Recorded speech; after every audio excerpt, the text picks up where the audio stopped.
Hello guys, के छ खबर? सन्चै हुनुहुन्छ? आजको मेरो मिनी ब्लगमा हजुरहरूलाई स्वागत छ। आज चाहिँ म माछा बनाउँदैछु। म माछा कसरी बनाउँछु भनेर हेर्न चाहनुहुन्छ भने भिडियो चाहिँ अन्तिमसँग हेरिदिनु होला। सुरु मैले चाहिँ माछालाई राम्रोसँग पखालेर नुन बेसार हालेँ। अनि त्यसपछि मैले जिरा र धनियाँको पाउडर पनि हालेँ। अनि चाहिँ म पिनेको सर्स्युँ अनि लसुन अदुवाको पेस्ट हालेँ। यसलाई चाहिँ एकदम मजाले मोल्नुपर्छ गाइज। यो माछामा जति राम्ररी लाग्यो यो पेस्ट त्यति मिठो हुन्छ नि त। अनि यो चाहिँ पेस्ट मोलिसकेपछि चाहिँ 5 मिनट जति छोडिदिनुपर्छ।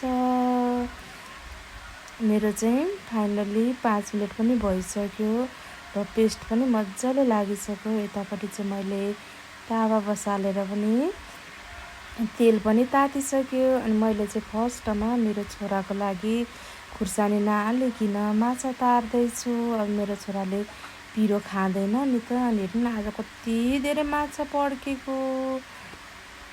अनि यतापट्टि चाहिँ मैले आफ्नो लागि थोरै धुलो खुर्सानी हालेर फेरि मोल्दैछु। र मलाई त पिरो मनपर्छ नि त। अनि माछामा फेरि हल्का हल्का पिरो भयो भने चाहिँ एकदमै मिठो हुन्छ। अनि हजुरहरू कसरी पकाउनुहुन्छ माछा? म चाहिँ यस्तै गरी पकाउँछु। हेर्नु न कति मजाले रातो भएर फ्राई भएको छ। अनि माछा पकाउँदाखेरि चाहिँ धेरै ठुलो ग्यासमा पकाउनु हुँदैन गाइज, नभए छिट्टै माछा डढ्छ अनि माछाको स्वाद पनि हराउँछ नि त। अनि त्यसैले माछा पकाउँदा चाहिँ एकदमै सानो ग्यासमा पल्टाउँदै पकाउनु पर्छ। अनि मेरो माछा चाहिँ हेर्नु न कति मजाले पाकिसक्यो। अब चाहिँ मैले निकाल्दैछु। मेरो माछा पनि पाकिसक्यो। अनि मैले चाहिँ अब तारेको माछा चाहिँ थालमा राखेँ। अनि त्यसपछि चाहिँ अनि यता रस हाल्नको लागि चाहिँ थोरै तेल हालेँ। अनि तेल हालिसकेपछि चाहिँ मैले थोरै जिरा पनि पड्काएँ। अनि म चाहिँ यस्तै गरी पकाउँछु गाइज माछाहरू। हजुरहरू कसरी पकाउनुहुन्छ? अनि मैले चाहिँ हरियो खुर्सानी 2टा अनि त्यसपछि प्याज हालेँ अनि मजाले फ्राई गरेँ। मेरो प्याज पनि फ्राई भइसक्यो। अनि त्यसपछि चाहिँ मैले अदुवा लसुन अनि सर्स्युँको पेस्ट पनि हालेँ। यो चाहिँ एकदमै आवश्यक पर्छ नि त।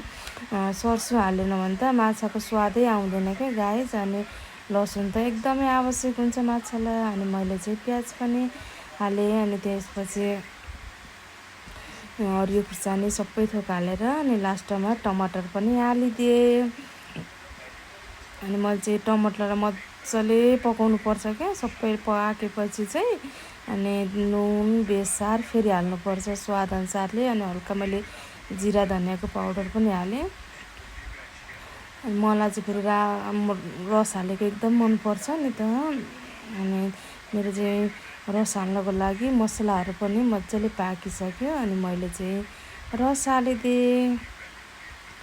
रस हालिसकेपछि चाहिँ अनि मैले माछा पनि हालिदिएँ। म चाहिँ यस्तै गरी पकाउँछु गाइज। मेरो रेसिपी हजुरहरूलाई कस्तो लाग्यो? मन पर्यो भने लाइक सेयर अनि सब्सक्राइब अनि कमेन्ट पनि गरिदिनु होला गाइज। धन्यवाद, बाई।